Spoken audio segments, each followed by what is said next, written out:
Good afternoon, everyone. Good afternoon, ladies and gentlemen. Welcome you all for the AeroCON 2022 afternoon section. Now, technical session, artificial intelligence and machine learning. I think a very interesting topic.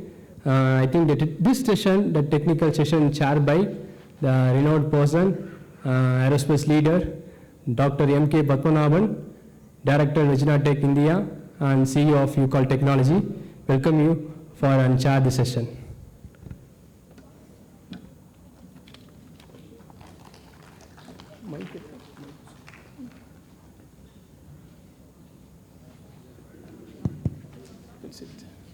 Yes. 1 minute after. Good afternoon, everyone. I know post-lunch sessions are always a challenge both for the presenter as well as for the audience, but I am very glad that quite a few have come, and I'm expecting more to join. Well, it's a pleasure to chair this session because if you look at the top 10 emerging technologies that people talk, among the first 5 is the artificial intelligence and machine learning. It has penetrated into every sphere of activity, starting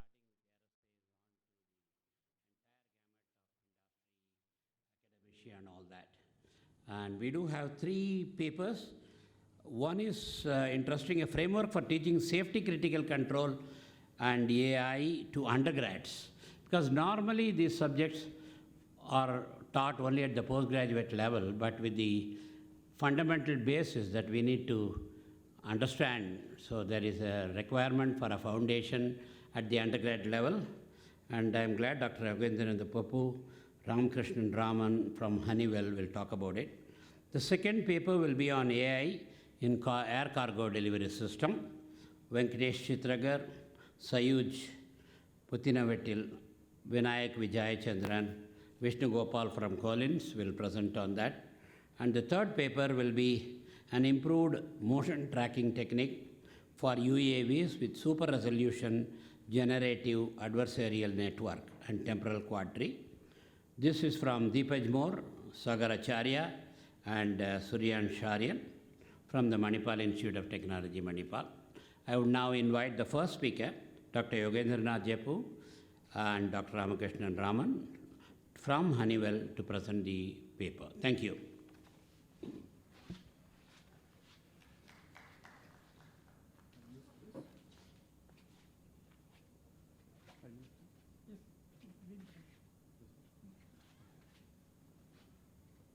Good afternoon. I am going to talk about no high-funda things, right? We're trying to simplify the whole process. You have been hearing a lot of, new ideas that are coming up.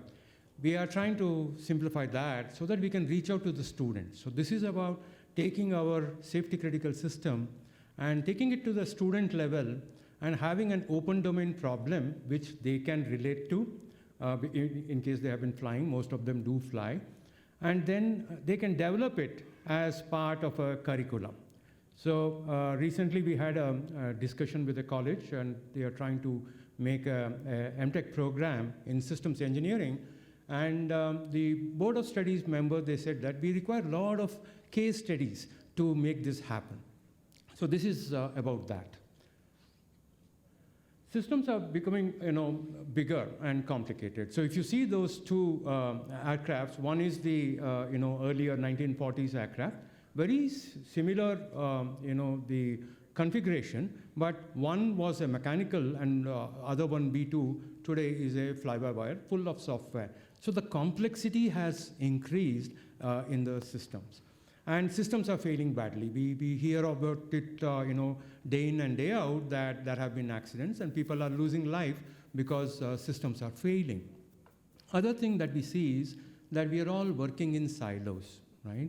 Nobody says I'm a systems engineer. They say I am a software engineer, I'm an electronics engineer, I'm a mechanical engineer, or mechatronics, and you have, new branches that are coming up every day. So the so-called systems engineer that we see today, they are, they are called systems engineers, so they are there in the initial phases of it. They do the requirements and all that, but after that, they give it to the silos. So the software guy makes the software for the system, hardware guy is making the hardware for the system. Where do they see the whole entirety? And that is what is causing all these accidents. So we tend to forget that system engineering is an interdisciplinary field of engineering and engineering management that focuses on how to design, integrate, and manage complex systems over their life cycles. So this is something that we need to do. So teaching systems needs a hands-on thing. I mean, you can't teach it like a theory. You need to have something hands-on. So system engineering requires something so that the students can dirty their hands, sort of, to work on it. The pandemic has caused problems. So people, the students, they have not been accessing the laboratories and all that. We had the AeroCON 2021, and it was a purely software exercise done by the students. We reviewed it online. We gave the prizes online. But then this year, we'll be seeing something practical. But then, that getting hands dirty is very important. And this we have again seen as a systems engineering minor in Manipal that we introduced. And for that, we require some what we call benchmark problems. So we thought of making this and how we can teach this complete V model of systems with safety, with the requirements, the whole process end to end. So if you can do that with some simplified model, that would be an ideal thing. So we took this environment control system because, failures of that has caused problems. So you have this YouTube video there, which is an accident, I think one of the aircrafts, I don't know which one, but there was a mishap, and you had all the masks drop in, and that is something that happened in the recent past. So this is something we can emphasize, go to the student and say that, okay, this accident happened. And you won't believe me, when we go to the colleges, the students, they watch these aircraft investigations, and I get so many questions, not on the subject I am teaching, but, oh, you're Honeywell, you worked on the LCA? Okay, I want to know why this accident happened. So this is a good, interesting point to start the discussion on what can happen when an environmental control system fails.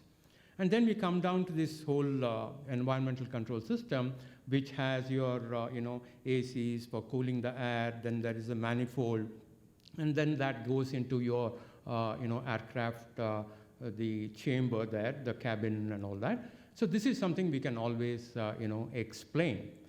And you have this, the aircraft flying at different altitudes, and you need to maintain the pressure at a cabin altitude of about 8,000 feet or so. And that is something that is a control system challenge. So these are some of the things that you can always talk about the pressurization profiles. And how do you control the pressure in the environment is the problem statement that needs to be given to the students. And this is the model that I have given. I've just shown you one model here. That is a manifold example, which is a Simulink model. All these models are available online. And I have created the blocks for the complete environmental control system. This has been used inside Honeywell to teach our own engineers. And this has been, I have gone to the Manipal and taught them the same thing. So we have simple models like this available online that can be used by the students and the faculty to teach, as well as you can use it for R&D also. And that is something that I will touch base upon of how we brought in the AI/ML into this.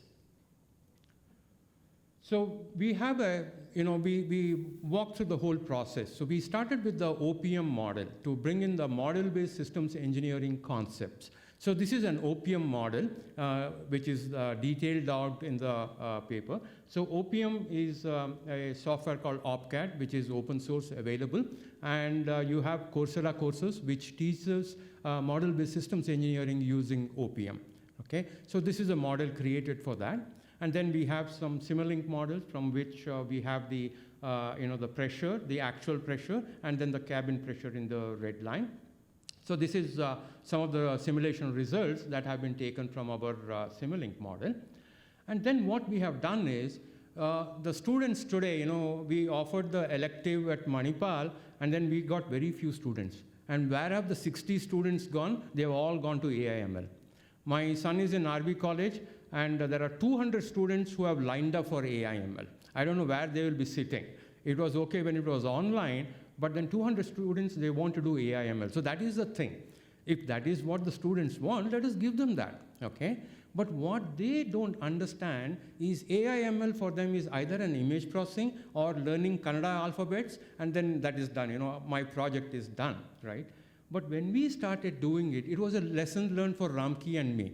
So we took the whole data and gave it to our training model. It did not train. We had some 75% accuracy, which was kind of stupid. So then we realized that, how important it is for a student to know the physics of it. We put in the physics of the leakage. We are trying to detect a leakage in the cabin. And when we put the physics of it, it gives you 98%, just because there is a physics behind it, and we have selected the parameters in the right manner. And this is what this model is all about. So you have a model there with the AI model, and we can bring in the physics. So what we have done is we have done the neural network training, and we said that, okay, imagine that I have this wall measurement. What if I don't have a wall measurement, right? So we made an AI/ML model for the wall measurement also, and then one neural network is talking to the other neural network, and we got excellent results. It is matching exactly the profile where we inject failures or leakages into the system. To conclude, we have an ECS model available in the open domain now. The paper has more details. You can go to that. I have talked about safety analysis. I have talked using the STPA techniques. We have got the complete OPM model, the functionality, how we are broken down, and we have some simulation results. We have the AI/ML detailed out there. So a lot of details in the paper as such, but due to the short time that we have, I have given this as a summary. To conclude, engineering is an art of modeling materials we do not wholly understand. Into shape we cannot precisely analyze, so as to withstand forces we cannot properly assess, in such a way that the public has no reason to suspect the extent of our ignorance. So this is a beautiful quotation. I keep quoting this, and we are trying to make engineers who will perhaps do something better than this. We are trying to teach this. It's a very difficult thing, but I think we are managing it pretty well. Thank you so much. Very precise, simple presentation. I appreciate it. No role for the moderator to say you have skipped your time. Thank you very much. I appreciate it, sir. Thank you. So the next paper will be on artificial intelligence in air cargo systems by Venkatesh Chitragar, Sayuj Ajwalanath, Puthiya Vetti, Vinayak Vijay Chandran, Vishnu Gopalan, all from Collins Aerospace. Good afternoon. So today I'll be presenting the technical paper, Artificial Intelligence in Air Cargo System. Myself, Sayuj JP, with me, Vinayak. We are from Collins Aerospace. So let me take you through the introduction about cargo system. When you think about cargo or a trade, the first thing that comes into your mind is a big cargo ship that is transporting thousands of containers through sea, right? I think that would be, we have a lot of other means of cargo transport facility available. So if you see through air, we are transporting thousands of tons of cargo every day. So cargo transport, air cargo transport is very much important in terms of economic development of a country. So what we are trying to do is how we can efficiently increase the efficiency, since the demand of air cargo system is increasing year on year. So that's what we are trying to do here, how we can artificial intelligence can be used to improve the efficiency of the current system. So what are the challenges that we are facing today? So there are a lot of manual decision making is happening in the current cargo transport system. Basically, from loading, how we need to arrange the cargo inside a cargo container, and how we need to transport it to the airline, as well as how we can arrange that in an aircraft. So all these things have a lot of manual intervention. which is kind of when we need a higher efficiency, there are a lot of chances of manual error can happen here. So what we are trying to do here is how we can increase the efficiency using AI ML model. So as Sayuj was saying, the present air cargo handling system has a lot of inefficiencies. And what we have done during the course of the study is that we have identified 4 areas where we think the principles and algorithms of AI ML can be applied and increase the overall efficiency of the process. So if you can see on the presentation here, we have identified 4 areas. And the first 3 constitute to what is called the operational inefficiencies, which include the cargo load planning, cargo container handling, and maintenance. And the last one is the inefficiency that is there in the design process itself. So what we did in this paper is to identify areas or parts of AI ML that can actually help us make these processes a little more efficient, so that the overall process becomes more and more smart and more intelligent. So the coming slides will talk about each of these 4 areas, and we'll have a preliminary study of how we can apply the principles.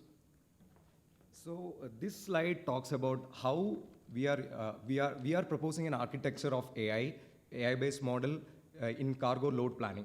If you talk about load planning, so when we book a cargo, or if we want to transport a cargo from A place to B, so you need to book a cargo. So from that moment till your cargo getting loaded into the aircraft, that is what we are calling as a load planning area. So what we are doing here, so basically during the booking time itself, we are getting the data, how much weight or how much space we are going to store into from a passenger.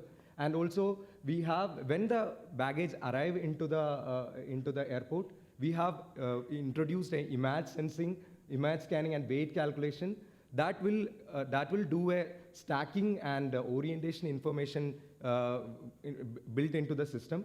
And the next part of the planning is each cargo will be assigned with a ULD number. ULD is where we are storing the cargo in the box in which we are storing the cargo. And each ULD will be assigned to a station, and that station is where each of the cargo is getting loaded into the ULD. Then based on this ULD data, we calculate the overall weight of the entire cargo which is going into the bay, and there will be a CG calculation based on this overall data.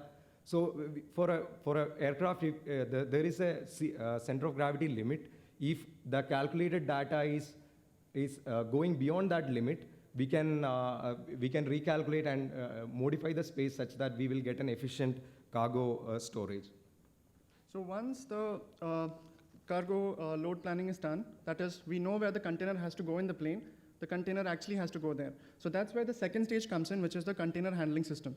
So right now, the reason why there's a lot of inefficiency here is that it is largely manual. So a person has to kind of supervise the whole process, in some cases even push the containers to go to the place. So this kind of results in, so much time being taken for container loading and unloading and everything. So what we think here, one thing that we can do here is to automate the whole process, or in other words, make this whole system autonomous. So if you see, like any other autonomous system, there are 4 stages, which are the perception, localization, route planning, and control.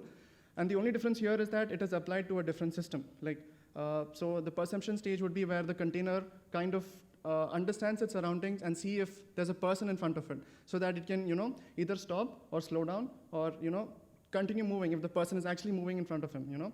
And the localization is where you kind of feed the information to the system to know exactly where each cargo container is, so that the next step, which is route planning, is done properly. And finally, the control is where you take all this information from the previous 3 stages and communicate it to the hardware, so that if you want the cargo container to move forward, you turn on the power drive unit, or if you want it to stop, you apply the brakes, or if you want it to lock, you engage the locks. So in a way, each of these stages kind of communicate with each other, and it actually happens in tandem to each other. And another problem, or one challenge that we can actually face in this stage, is that more often than not, the containers don't go in the way they're supposed to. They actually get stuck in a position that it is not supposed to be there. So what do we do in such situations? So one approach that we kind of believe will work here is to use the nearest neighbors algorithm. So for that, the first requirement is that we should have enough data of all the positions in which the cargo container can get stuck and the equivalent solution that we can have. So once we have the set of problems and solutions, we can find a way of numerically representing them. And then when a new problem comes up, all we have to do is find the problem which is nearest to it and apply the solution of that problem. And in that way, we'll be able to mostly automatically fix the problem. So in this way, you can see the container stuck position relieving algorithm will actually work in parallel with the autonomous algorithms. The next area what we are thinking where we can use AI is in predictive maintenance. We have seen a lot of example in the previous sessions. So basically two things we want to focus here. So we have a lot of in-service data available from the previous cargo failures. We have a lot of in-service data. So that, and also we are creating a cargo system model. These data is stored into the big data environment. And the next main thing is we are doing AI-based diagnostic and prognostic framework, and this data will be fed into that. And this framework will have different algorithms like ANN and different form of artificial neural network algorithms can be implemented here. And based on the data, so we can select the best algorithm and which can be used for the implementation.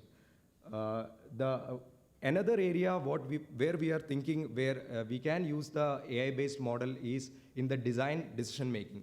So basically what you're seeing in the middle top picture is that it's a cargo deck. We have lot of LRUs available in cargo deck where each of the position of the LRU is very important. One example what we have shown here is the panels. So these the gray parts are called bolt panels, in which we have a lot of bolt transfer unit. So basically bolt transfer unit is used to transfer the ULDs omnidirectionally in the cargo deck.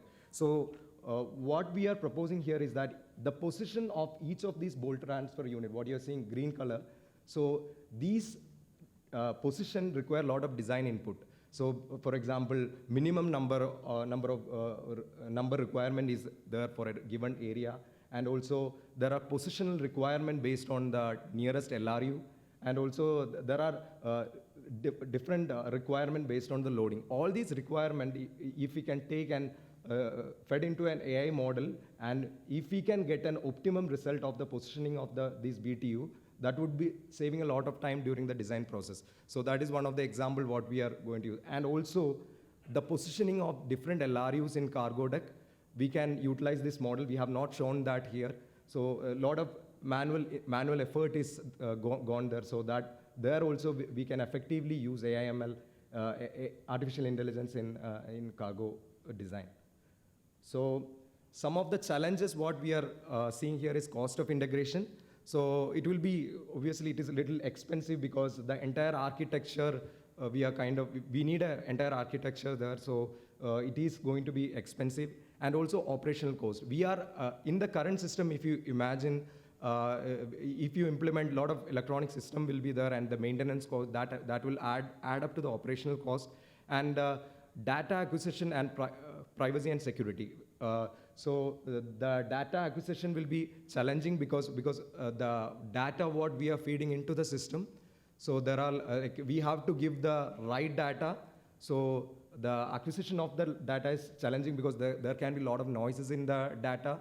So we have to clearly give the right data into the system. That will be a challenging and time-consuming process, and it involves a lot of multiple stakeholders.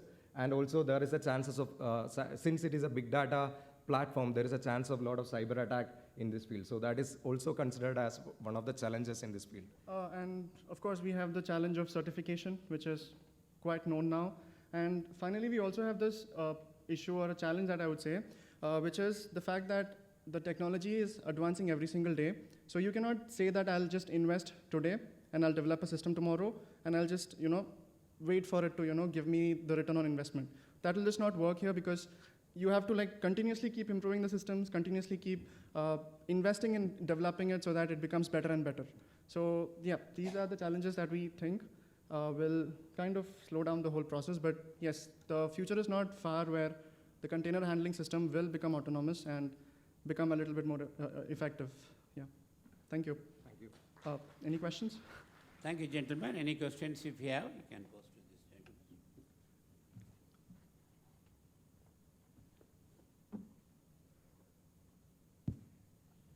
Hi.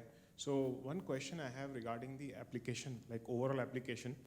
Are you looking at this as an integral part of the aircraft or more of a planning system, which can be outside of the aircraft?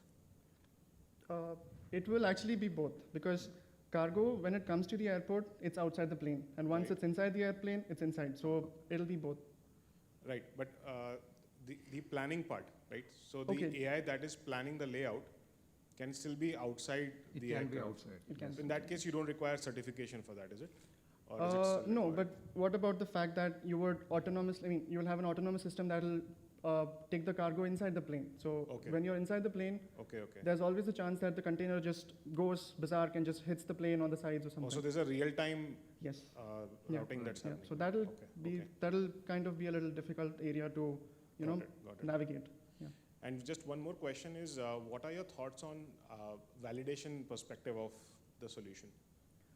Validation of? So how do you plan to validate your solution? Any thoughts on that? Okay, now the validation would, which area are you talking about? Is it the Overall predictive maintenance? solution, yeah. Overall solution, I think the best way to validate a general answer would be to just see how well the system works, Mm-hmm. right? Just see if your container is going where it is supposed to go, Right, or right, if it's doing something weird. So I think that'll be a general answer for your question. Okay. Yeah. Sure. Okay, no, great work. Thank you. Hey, I'm George here. I have a question to you. Yeah, here. Oh. So you were, I looked like some assumptions were being made that the boxes, the cargo boxes are regular shaped.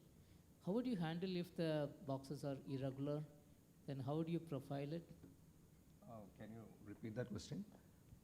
Yeah, when you use the optimization algorithm Right. for optimizing the space, right? So the boxes that you had are generally regular shaped, but the cargo may not have all regular boxes. So if it is irregular, how would you handle that? See, we in the cargo, we already have a pre-planned layout, right? So in that particular area only we'll be filling. For a particular aircraft, we have a pre-planned layout. So basically, we will have an idea how many boxes will be filled. So based that input also we will be considering into that. And adding on to that, each plane has a certain type of ULDs that go in. So the shapes are actually predetermined. You don't give different shapes to different planes. Each layout, or you can say, take an example of, say, 737. You have certain shapes that go into it. So we already know that, we already have that information. So with that, it becomes easier. Sorry to interrupt. To answer your question, we have a standard called NAS standards. It's already, those standards are predefined. So we have the ULD sizes. It cannot be irregular. It has to be consistent, but the sizes varies based on your container or the goods cargo sizes. So that is fixed. For cargo, the shapes of the containers Are fixed, Fixed, yes. fixed, yeah. Standards, yes.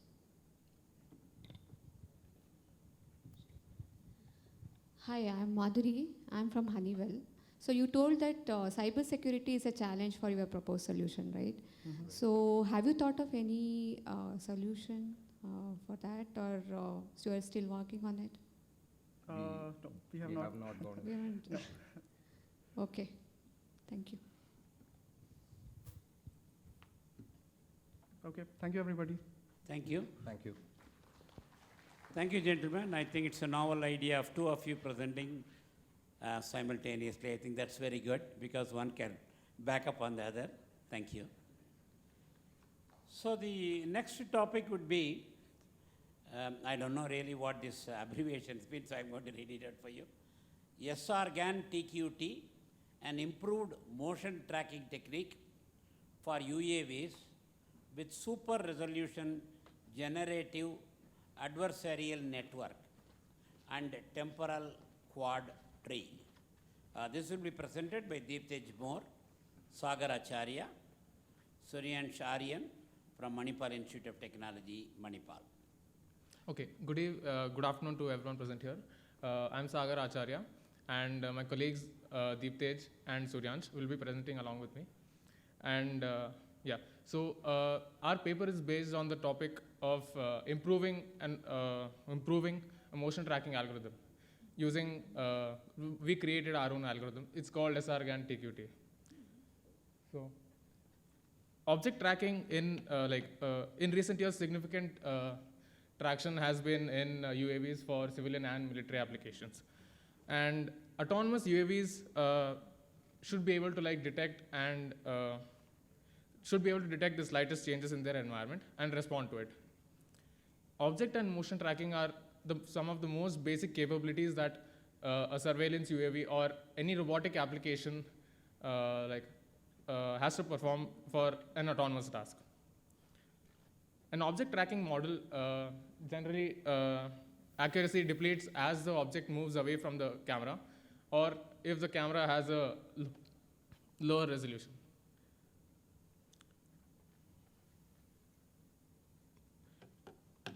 Okay.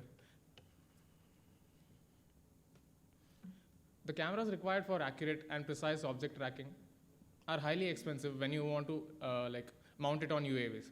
And using cheaper, low-resolution cameras are very difficult to implement motion tracking on it. So before we start on the proposed algorithm, let's look at the previous approaches to motion tracking in the industry. We have mean shift and camshaft algorithms, which have been previously used in the past. So mean shift algorithm.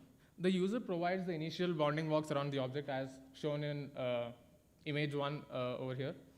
And after the user provides the initial bounding walks around the target, the object data algorithm then starts tracking the object.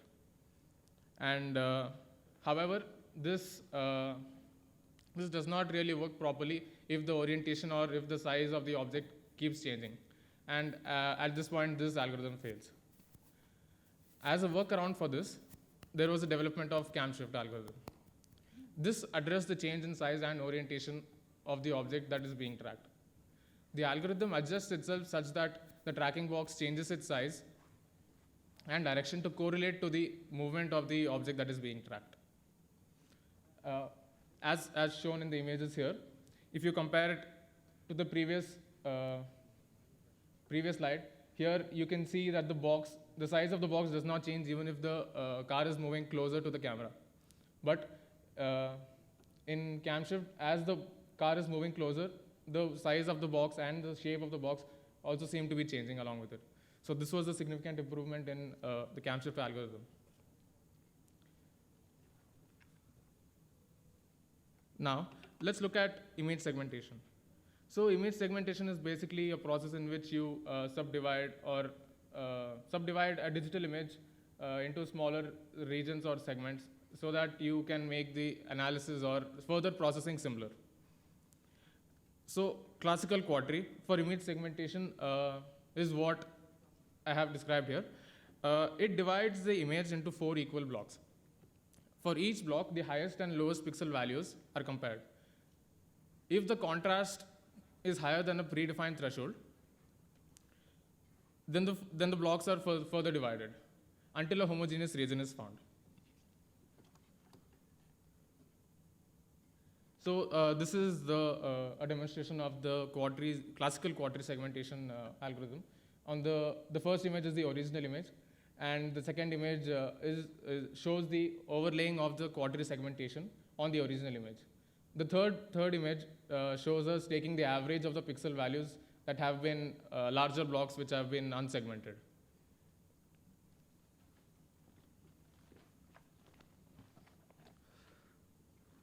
Okay, SRGAN or Super Resolution Generative Adversarial Network is a deep neural network capable of upsampling a low resolution image to a higher resolution image without violating the data processing inequality.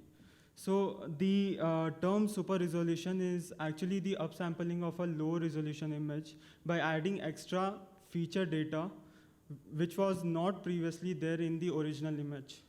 And actually this is taken care of by training the model for a very vast amount of data set. Okay, so if we compare the SRGAN model with the other existing super resolution models, like a simple bilinear or bicubic interpolation, CNN, or SRSNet, then SRGAN proves to be the most accurately generating additional features required for any super resolution image. And it even suppresses the smoothing effects of for the high frequency image faced by its predecessor SRSNet. Okay, talking about the architecture of SRGAN, it has basically two important DNN models.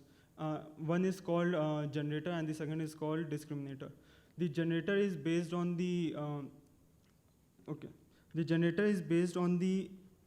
16 residual blocks with skip connections and 2 sub-pixel convolutional layers called pixel shufflers, which are mainly responsible for increasing the number of pixels when we convert from low resolution to a super resolution image.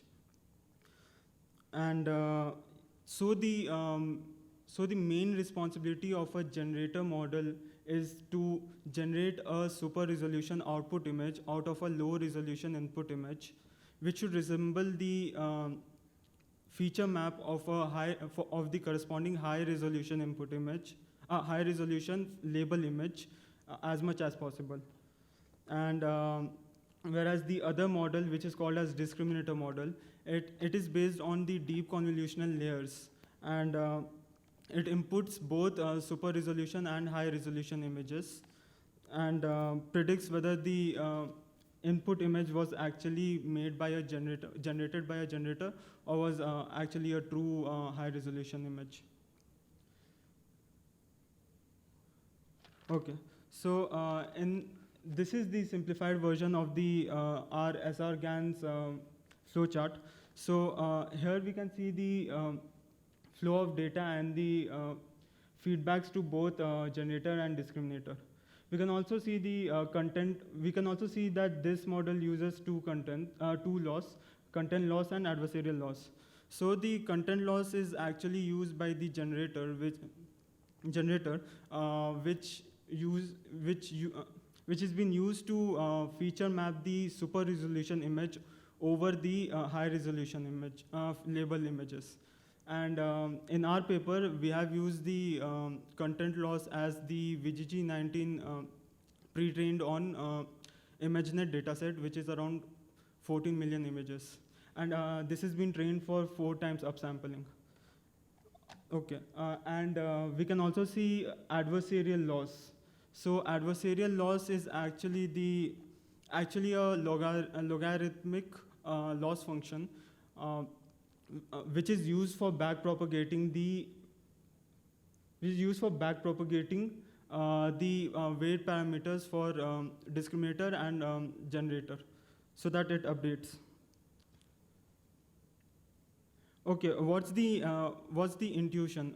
Why SRGAN is so good at what it does? So basically, this is the interlearning between generator and discriminator over time, and we can actually observe the intuition by looking into the equation of the content loss given in the paper, which is simply the Euclidean distance between the feature maps of super resolution and the high resolution image. Basically, SRGAN's main motive is to coincide the feature maps of the created super resolution image and the high resolution image. When this happens, then the predictive capability of the discriminator becomes completely random. And by this, it means that discriminator no longer can predict whether it is a generator-made super resolution image or an actual high resolution image given by any user. And this is where generator has truly replicated a high resolution image. So okay, so this is the so the left side is the low resolution image and the right side is the super resolution image of this image generated by our model.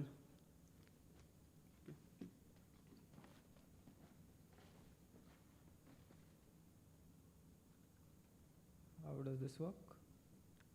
Okay. Oh yeah, so I guess by this time my colleague Sagar has talked about classical quadris earlier for image segmentation. So in the image segmentation problem, the contrast at the pixel contrast at the edges of the objects was used to actually segment the quad tree. But over there we just use one image for forming the quad tree for segmentation. We are using a similar approach for something called as temporal quad trees, but instead of using a single image, we are going to use 2 consecutive frames in the video for actually forming the quad tree. And as there is a dimension of time over there, because it's consecutive frames, we are calling it temporal quad trees. So let's see like how actually these temporal quad trees are built. So for actually building the temporal quad trees, we start by, so we have 2 consecutive frames in the video. We start by dividing both frames into 4 equal blocks. Then we calculate mean square error for each pairs. So initially, you'll get like 4 pairs for mean square error. Okay, so the intuition behind this is, okay, so if you have 2 consecutive frames in the video, and if there is a relative change in the pixel value in the 2 frames, then there should be some change in the mean square error, right? So we are choosing some threshold for the mean square error, and we are saying if the mean square error, if it's greater than some threshold, that means there is some movement in that area, and then we'll try to further recursively subdivide the blocks until we actually find a region where is the threshold value is less than or equal to the mean square value is less than or equal to the threshold, or if the minimum block size to which you can further subdivide is reached. So you'll have like 2 hyperparameters over here, the threshold for mean square error and the minimum block size. Okay. So the temporal quad tree algorithm actually outputs, it keeps track of all the nodes in the temporal quad tree and outputs on the current frame. So you can see over there, the first image is the input image and second image is the output of the temporal quad tree algorithm. And the threshold that I talked about for mean square error, it is predefined based on the precision you want for tracking algorithm.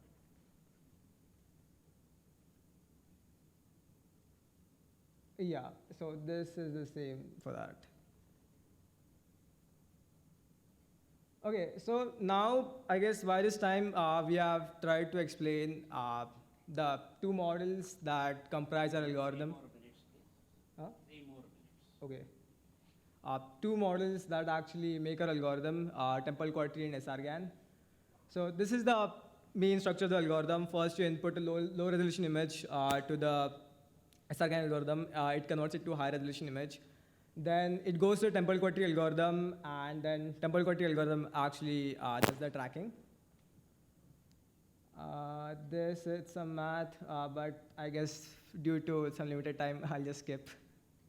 Okay, so this is actually the iterative progress of our algorithm. So the first image is the RGB image, the low resolution RGB image that we are feeding to the algorithm. This can be any color space, RGB, HSV, anything. I'm just using RGB image over here. And the second image, we are converting the RGB image to grayscale image. In third one, it's the output of the low resolution input image given to the SRGAN. So SRGAN giving you a high resolution image. But there is one problem with SRGAN. When it tries to amplify the features, it also tries to amplify the noise. So a denoising technique becomes really important because your temporal quad tree algorithm is susceptible to noise. So we are using non-local means denoising and blurring over there. You can see the output is really smoothened out. And last frame over there is the output of our temporal quadri algorithm. Okay, so this is compared results of our algorithm with the Camshaft algorithm. Camshaft works really well when you have input images of high resolution or if your tracking objects are sufficiently large in size. But when the size of the tracking object becomes really small, Camshaft tends to get confused. You can see over here that Camshaft is actually spanning the entire width of the object. As compared to that, our model is actually tracking where the object is moving.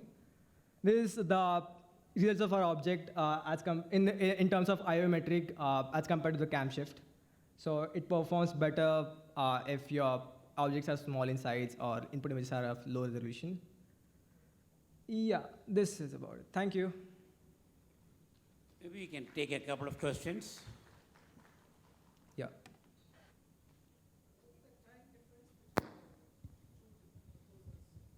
Time difference.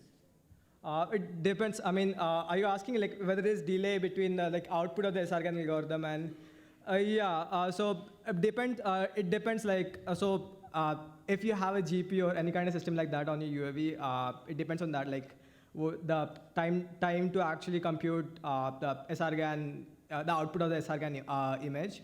But also, if you're not using the system on the vehicle and if you're using it on a pre-recorded video frame, then you can increase the size of the increase the time. Like you can do it quicker. Yeah. So onboard takes more time, you're saying? Yeah, I mean you have to wait for the output. Yeah. Okay. Yeah. Thank you. Yeah. Anyone else? It's a brilliant presentation. Have you done a benchmark on the infrastructure between the Camshaft and the SRGAN? Benchmark, I don't really know. Like, can you please elaborate? For example, you're able to achieve the purpose? Yeah. At what cost? At what cost?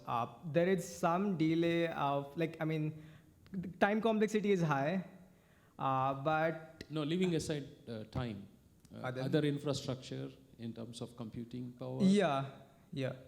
I mean, we will need a significant improvement in the computing power as compared to what you will, I mean, you need GPUs. Thank you. Brilliant work.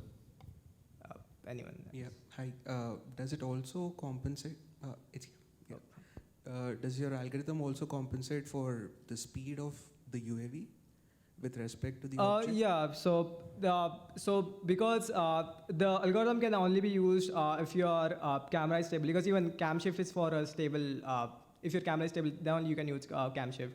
Than that, you have to use some EKF or something like that for that. Yeah. Okay. Thank you.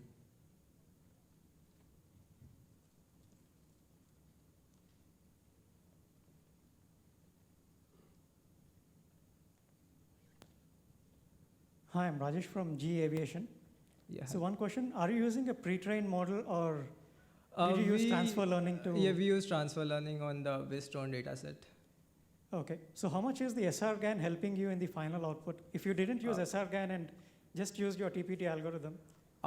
So, I mean, there will be, so because your features are getting enhanced, there is significant improvement over there. I mean, you can detect the slightest movement possible over there as compared to what you do in just the low resolution image. So do you have any split, any rough number on how much accuracy it has increased on the IOE metric?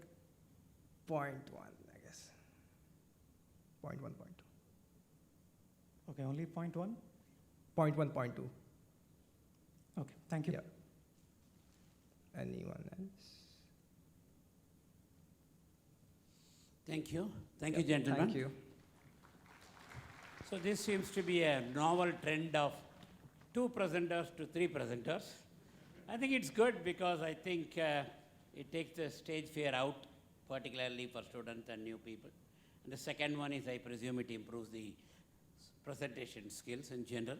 So that actually brings us back to the session of this one. So as you're all aware, I mean, there's so much of work going on in the area of AI and ML that any amount of case studies, everything is new and everything covers a different aspect of life. So presumably, as I mentioned in the initial stages, this is going to be the continuous trend where The AI/ML will extensively be used, and more of it we will see in every conference, in every seminar that we'll touch upon. Thank you very much, I think, for all the questions and making it live. Thank you very much. Thank you very much, speaker, and thank you very much, technical chair. I'm requesting technical chair hand over the certificate to the speakers. Now the first speakers, the first topic, the Dr. Yoganand Jappu and Dr. Ramakrishnan. Ram.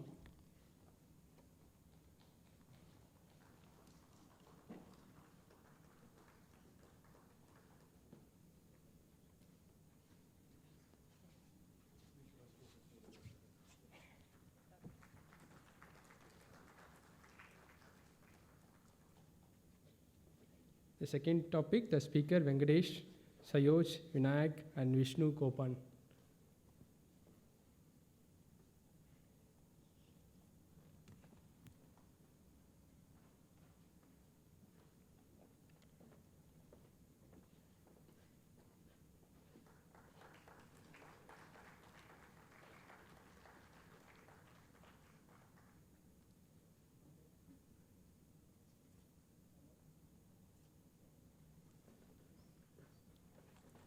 The final one, Deeptich, Sagar, and Aryan.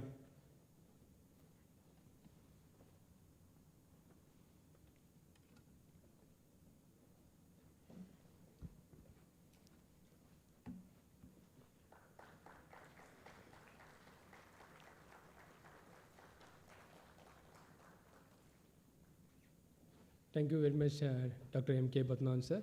Now we're requesting Mr. Jivaji Muniratnam, co-chair, Industry Interface Committee chair, inviting to hand over the momentum to Dr. M.K. Batnan, sir.